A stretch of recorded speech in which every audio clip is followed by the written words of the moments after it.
আসসালামু আলাইকুম রহমতুল্লাহ। মাঠের ধান কাটা বান্দা শেষ না হতে হতেই মানুষজন আবার ভুট্টা লাগাই দিছে। আমিও বেশ কিছু জমি ভুট্টা লাগানো হয়েছে।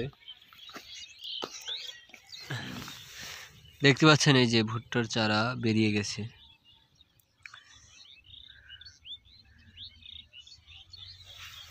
এখানে অনেক জমিতে ভুট্টা লাগানো হয়েছে এবং চারাও বেরিয়ে গেছে।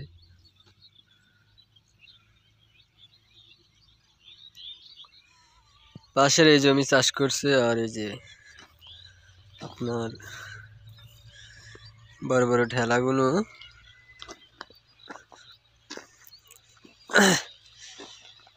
কিছু কিছু জায়গায় চারের উপরে উঠে গেছে। এগুলো এখন সরাই দিতে হবে, সরাই না দিলে আপনার এই যে চারা পরে বেরিয়ে বাইরে আসতে পারবে না। সুন্দর বেরিয়েছে, কোনো সুন্দর নেই, দেখা যাচ্ছে সব কিছু মিশিং হয়েছে। এগুলো দুদিন গেলে দেখা যাবে। এই যেমন নিচে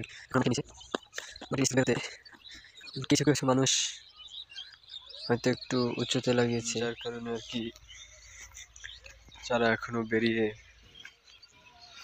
আসতে পারেনি। যারা একটু ভালো করে লাগাইছে তাদেরগুলা উপরে চলে আসছে। আর এটা হচ্ছে যে ইস্পাহানি কোম্পানি জ্যোতি 55। আল্লাহ ভালো জানে কেমন ফলন হবে।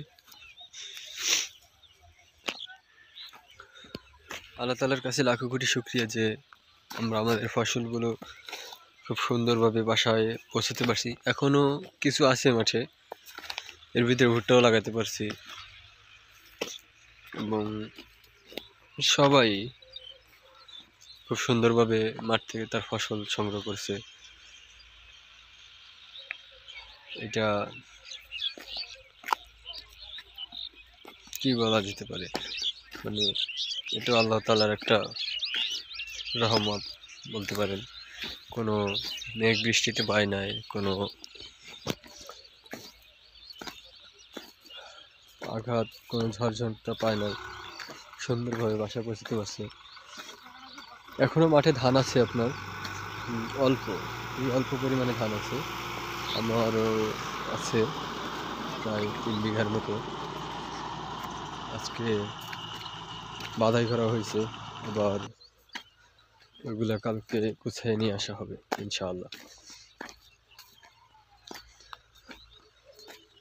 আর এখন আমরা যারা ভুট্টা লাগাচ্ছে, এই ভুট্টা বেরোতে প্রায় 8 থেকে 10 দিন সময় লাগতেছে, যেহেতু একটা শীত ঠান্ডা ভাব চলে আসছে। তো যত গরম থাকে আবহাওয়া তত দ্রুত চারা বের হয়, 4 থেকে 5 দিনেও বেরিয়ে যায়।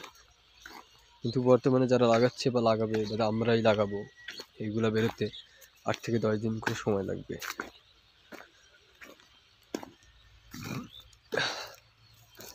আর আমাদের এই ভুট্টা উঠতে প্রায় সিজন, আমাদের এই এলাকা হচ্ছে লাবি এলাকা যেটা বলা যেতে পারে। ধান অনেক দেরিতে, অন্যান্য মাঠে ভুট্টার চারা বড় হয়ে গেছে, ভুট্টা গাছ।